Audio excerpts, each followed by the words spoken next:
வெளிப்படுத்தின விசேஷம் 1ஆம் அதிகாரம்.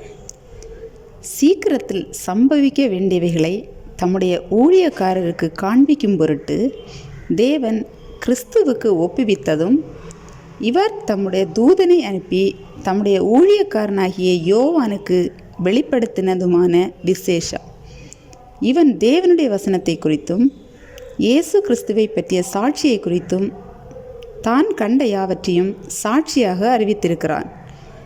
இந்த தீர்க்க தரிசன வசனங்களை வாசிக்கிறவனும் கேட்கிறவர்களும் இதில் எழுதியிருக்கிறவைகளை கை கொள்ளுகிறவர்களும் பாக்கியவான்கள்.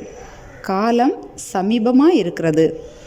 யோவான் ஆசியாவில் உள்ள 7 சபைகளுக்கும் எழுதுகிறதாவது, இருக்கிறவரும் இருந்தவரும் வருகிறவருமானவராலும் அவருடைய சிங்காசனத்திற்கு முன்பாக இருக்கிற 7 ஆவிகளாலும் உண்மையுள்ள சாட்சியும் மரித்தோரிலிருந்து முதற் பிறந்தவரும் பூமியின் ராஜாக்களுக்கு அதிபதியுமாகிய இயேசு கிறிஸ்துவினாலும் உங்களுக்கு கிருபையும் சமாதானமும் உண்டாவதாக.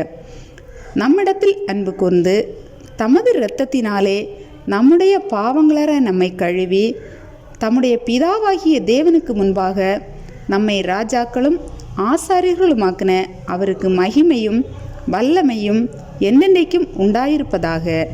ஆமேன். இதோ மேகங்களுடனே வருகிறார். கண்கள் யாவும் அவரை காணும். அவரை குத்தினவர்களும் அவரை காண்பார்கள். பூமியின் கோத்திரத்தார் எல்லாரும் அவரை பார்த்து புலம்புவார்கள்.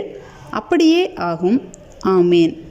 இருக்கிறவரும் இருந்தவரும் வருகிறவருமாகிய சர்வ வல்லமையுள்ள கர்த்தர், நான் அல்பாவும் ஒமேகாவும் ஆதியும் அந்தமுமாயிருக்கிறேன் என்று திருவுளம் பற்றுகிறார்.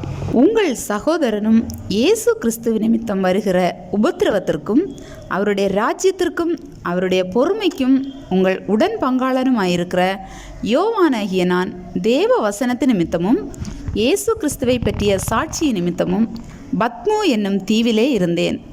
கர்த்தருடைய நாளில் ஆவிக்குள்ளானேன். அப்பொழுது எனக்கு பின்னாலே எக்கால சத்தம் போன்ற பெரிதான ஒரு சத்தத்தை கேட்டேன். அது, நான் அல்பாவும் ஒமேகாவும் முந்தினவரும் பிந்தினவருமாயிருக்கிறேன். நீ காண்கிறதை ஒரு புஸ்தகத்தில் எழுதி ஆசியாவில் இருக்கிற எபேசு, சிமிர்னா, பெர்கமு, தியத்தீரா, சர்தை, பிலதெல்பியா, லவோதிகேயா என்னும் பட்டணங்களிலுள்ள 7 சபைகளுக்கும் அனுப்பு என்று விளம்பினது. அப்பொழுது என்னுடனே பேசின சத்தத்தை பார்க்க திரும்பினபோது 7 பொன் குத்து விளக்குகளையும் அந்த 7 குத்து விளக்குகளின் மத்தியிலே நிலையங்கி தரித்து மார்பருகே பொற்கச்சை கட்டியிருந்த மனுஷகுமாரனுக்கு ஒப்பானவரையும் கண்டேன். அவருடைய சிரசும் மயிரும் வெண் பஞ்சை போலவும் உறைந்த மழையைப் போலவும் வெண்மையாயிருந்தது. அவருடைய கண்கள் அக்கினி ஜுவாலையைப் போலிருந்தது. அவருடைய பாதங்கள் உலைக்களத்தில் காய்ந்த பிரகாசமான வெண்கலம் போலிருந்தது. அவருடைய சத்தம் பெரு வெள்ளத்து இறைச்சல் போலிருந்தது. தமது வலது கரத்திலே 7 நட்சத்திரங்களை ஏந்தி கொண்டிருந்தார்.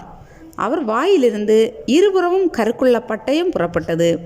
அவருடைய முகம் வல்லமையாய் பிரகாசிக்கிற சூரியனை போலிருந்தது. நான் அவரை கண்டபோது செத்தவரைப் போல அவருடைய பாதத்தில் விழுந்தேன். அப்பொழுது அவர் தம்முடைய வலது கரத்தை என்மேல் வைத்து என்னை நோக்கி, பயப்படாதே, நான் முந்தினவரும் பிந்தினவரும் உயிருள்ளவருமாயிருக்கிறேன். மரித்தேன், ஆனாலும் இதோ சதா காலங்களிலும் உயிரோடு இருக்கிறேன். ஆமேன். நான் மரணத்திற்கும் பாதாளத்திற்கும் உரிய திறவுகோல்களை உடையவராயிருக்கிறேன். நீ கண்டவைகளையும் இருக்கிறவைகளையும் இவைகளுக்கு பின்பு சம்பவிப்பவைகளையும் எழுது.